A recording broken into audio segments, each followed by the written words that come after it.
Today, I am pleased to be joined by California father Harrison Tinsley. Harrison, thanks so much for being with us on the show today. Thank you so much for having me. You are in the middle of a custody battle for your son, Sawyer. He is 3 years old.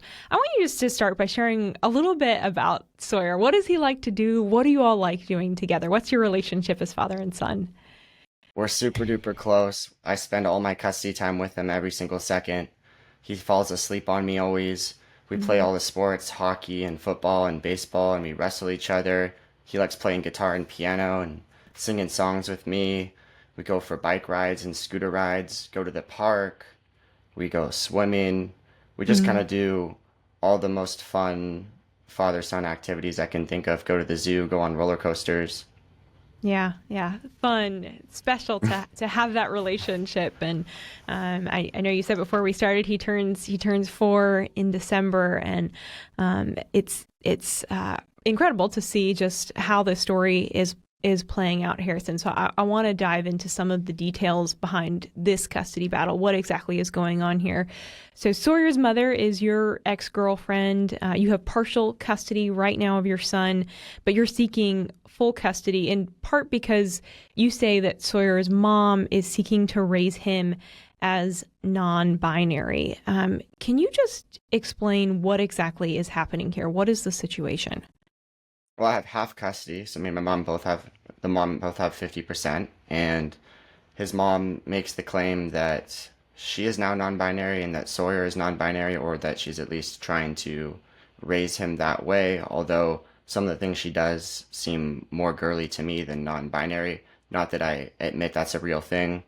I radically disagree that it is, or it's an appropriate thing rather for children. But I think putting him in dresses and princess shoes seem girly to me and not so much non-binary, not so much neutral. However, Sawyer knows he's a boy, loves being a little boy. He's adamant about it. If you give him a girly toy, he'll yell and scream at you. I'm not a girl, I'm a boy. So thankfully, he's a strong-willed rebel like me, and that hasn't been working. And I'm extremely thankful for that. And I always make sure to tell him the truth, and I explain things to him. I answer his questions. He's a very bright kid. And I think that he's just seen the world as he sees it, and he knows the difference between boys and girls as he should. And I'm just really thankful that he knows that already. Talk a little bit about some of the actions that Sawyer's mom has taken. Has she attempted, that you're aware of, to advocate for him to go on any medications, like any form of hormones, or what have you seen that has concerned you as a father? So I don't know what she does in her own time, I actually have a restraining order against her even, but I can tell you that what I've seen is from social media, and it's just things like her putting him in a dress, or he told me a story that she took him to Disneyland and that she wouldn't let him go on the rides unless he wore princess shoes. And he told me how, he looked down, he looked ashamed. He said how he wanted to wear boy shoes, that made him sad. Recently, he told me just randomly, his friend Martha and her mom came to pick him up with me, and we picked him up. We had the kids, and then he told us a story to me and Martha's mom. And he said, when I wouldn't go to bed, and my mommy said if I don't go to sleep, she's going to tell Dada that I had makeup on. And so I was like, oh, okay, buddy, what do you mean? Did you have makeup on? He said, no, I didn't have makeup on. She just said she was going to tell you that to make me go to sleep. And I just thought that was a really sad thing to hear. I can tell you she uses the they to refer to him a lot, which is weird because they is usually for multiple people, and he's a single person. And I think it's confusing to him. But generally speaking, he has it figured out. And I'm just thankful that for right now I have half the time with him to make sure he knows the truth. Yeah. And I know that this custody battle, you're in and out of courtrooms. You've been in and out of courtrooms for years. How old was Sawyer when you actually got to first meet him? So it took far too long. It was a travesty and a heartbreak that I can't even describe. Because, me and his mom were together when she was pregnant. We were both super duper excited about it in spite of any differences we had. His mom has wonderful qualities. She's a human being. I think the line between good and evil cuts in every single person's heart. And it was really tragic, but I didn't know when he was born. I found out about 1 week after, and I filed in court 2 months later. And it took 13 more months just to meet him. So I finally met him when he was 15 months old. And I'm not a victim. I like to think that, maybe I needed to go through that challenge and trials to become a stronger man for him and to have a voice to speak up for the defenseless and the children. And I'm doing that now. And I can tell you when I met him, it was just miracle frequency everywhere. And it was amazing. And we both bonded. And I pressed on through, even though that it wasn't as fun and happy as it sounded, because at first my visits had to be supervised, not professionally, but by like her parents or friend, and that made it very uncomfortable. They were having someone watch your every move. We caught her dad in bushes one time watching us. My sister did. She took pictures even of it. Just really weird stuff. I found camera one time recording us, or I don't know for sure that it was recording, but that was my assumption.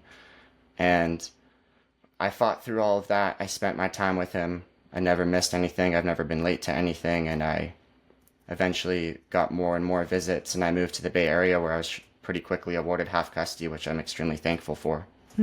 Yeah. Now, you've also, in addition to raising concerns over the fact that Sawyer's mom seems to be attempting to raise him as non-binary, you've also expressed some concerns over his safety. Why is that? What's going on there? To the best of my knowledge, his mom suffers from some pretty serious mental illness problems, unfortunately. I think that's really sad, and I hope to God that she can get better. I want what's best for Sawyer, and having a good mom is that. But to the best of my knowledge, she has something called borderline personality disorder, which is pretty serious, and it really gives people highs and lows that are pretty extreme. And there's been some incidents. She was arrested for child endangerment once and placed on a 5150 hold. Those charges didn't end up, they ended up not getting prosecuted, but it was still a lot of evidence and a really scary night that I saw that I presented to the family court. There's just general suicidal ideations and a history of, 5150s, involuntary psychiatric commitments and different things, and some alcohol problems and things like that just make me concerned for his safety. And that he spends a lot of his custody time with her parents, it seems, as opposed to her, which is a weird thing to deal with, because it's, at one point I think, okay, well, at least he's safe for sure, or, more likely to be safe when they're involved. But it's also like, why are they raising Sawyer and not me or his mom? So it's an interesting dichotomy, but I just pray that he stays safe. And you've also raised concerns about Sawyer's pediatrician, correct? That came up in court. So Sawyer's pediatrician is a doctor who thinks it's okay to treat kids as non-binary. She was a witness for the mom in our trial. She said that, which the court took seriously. She as well said that the mom, she didn't know the actual knowledge of this, but she said that when my son was born, the mom had made a claim that she had a restraining order against me, I guess in case I found out or something, which that was not true. So it's a pretty serious thing to lie about. And she said that her clinic transitions kids as young as 12 or 13, and that a place down the street does it to kids as young as 5 or 6. And I have that all on transcript, but just some really interesting stuff. It seemed that she acknowledged essentially that the mom had defamed me pretty heinously to this doctor. She wouldn't give us specifics, or my attorney on the cross-exam, but he got her to admit that there was negative things said about me often. Harrison, how have you held up through this whole court fight? I mean, this is years of fighting for time with your son. Yeah, I mean, and fighting for what's best. Yeah. It's been almost 4 years, but it's hard sometimes, but I just do what I can to be the best version of myself I can be and be as strong as I can be, and I accept the responsibility. I look the evil right in the eye and say, this is life. This is what I have to do. I have a duty to Sawyer. I have a duty to children everywhere to stand up to this and to fight for what's right. And I know that I'll be able to sleep at night because I choose to do the right thing, no matter how hard it is, no matter how much pain it causes me. I'm never backing down. I don't care. I've accepted life for what it is and what I have to do. And I just look at it with that attitude that I have a responsibility to do it, and I'm going to do it regardless. Where does that conviction come for you? All my life, I've always, regardless of how terrified or scared I am of things, the one thing I'm most proud of about myself is that I've always been brave. You know, whether it's singing in front of people or doing a backflip on my snowboard, I've always been able to find courage to do things in life. And I think that, you know, that's a big part of it. Music affects me incredibly. I mean, I get chills when I listen to music. I love music so much. It makes me feel inspired. I listen to some, you know, Jordan Peterson or different Stoics that just give me wisdom to guide me through this, and the Bible. And there's just all these different things that help inspire me. And, you know, at some point in your life, you just have to make a choice.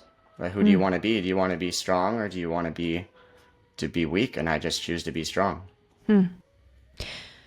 Harrison, where does the court battle stand right now? In the process of appeal right now. It's actually about to start. It's been delayed a little bit, but the appeal starts within the next 2 weeks. The intro brief for it, I'm not familiar with appeals. Apparently they can take a while, but I feel really confident about some of the things we're appealing that I felt violated case law and different things during the trial. And what are you asking the court for? I believe I'm asking the court to get rid of the order that was made, and I'm asking for full legal and physical custody, and that Sawyer should be treated as a male. I'm asking for a restraining order, although I have one from a different court. It's a whole nother thing that I'm not going to get into. But yeah, and I believe just being able to change the doctor, because the court ordered that he has to continue to see that doctor for some reason. Okay. Okay. How much is this legal battle costing you financially? Like, all the money I've ever made in my life, all the money my parents would ever help me with in my life. And that's just so far. And I've also been fortunate enough to have 3 free attorneys during this 4-year span, let's call it. And if I didn't have 3 free attorneys as well, I'm thankful to all of them. It would be, I'd have negative money, you know. They're really expensive. I think it's really unfortunate. They're extremely great at their job, and they're really smart. And I know they go to a lot of school, and they do a lot of work, but I do think that the amount of money they receive sometimes seems a little bit over the top to me. You know, I think those in the transgender community would maybe hear your story and say, well, Sawyer should be able to choose whether he wants to be a boy or a girl. What's your response to that? My response is that's a false premise that I don't grant, but let's grant it for the hypothetical. Sawyer adamantly says he's a boy. Anyone can ask him, he'll tell you that right to your face over and over again.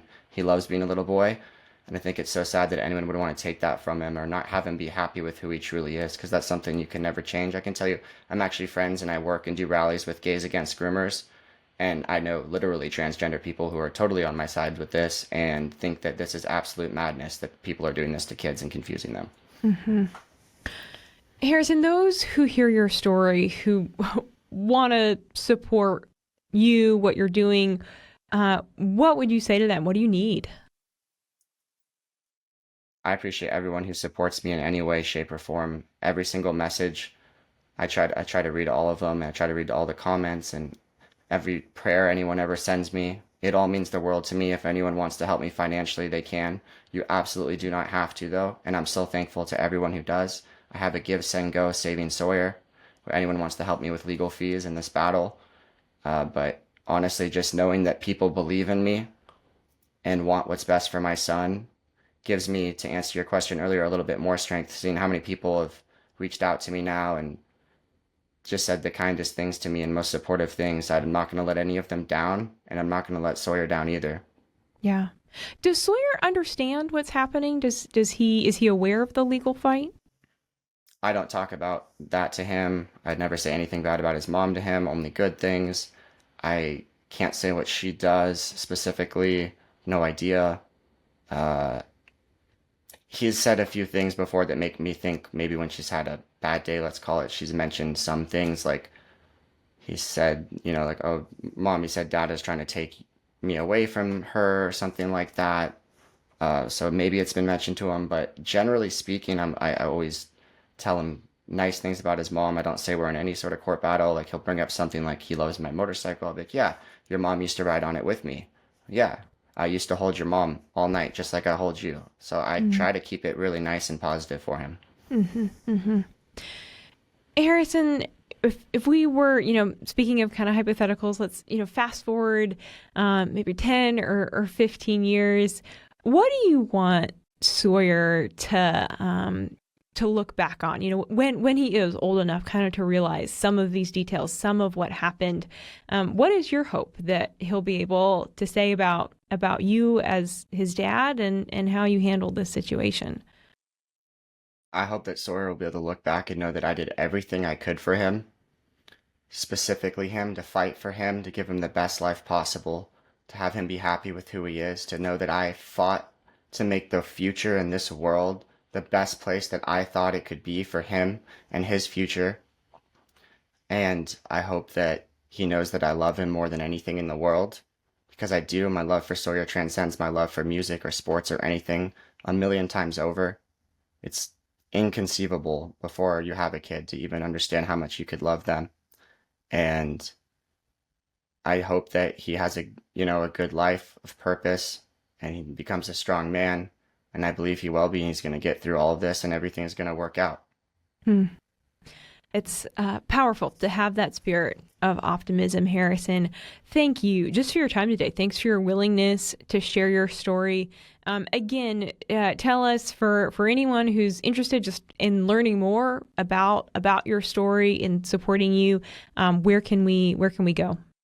You can find me at Harrison Tinsley on all social medias pretty easily.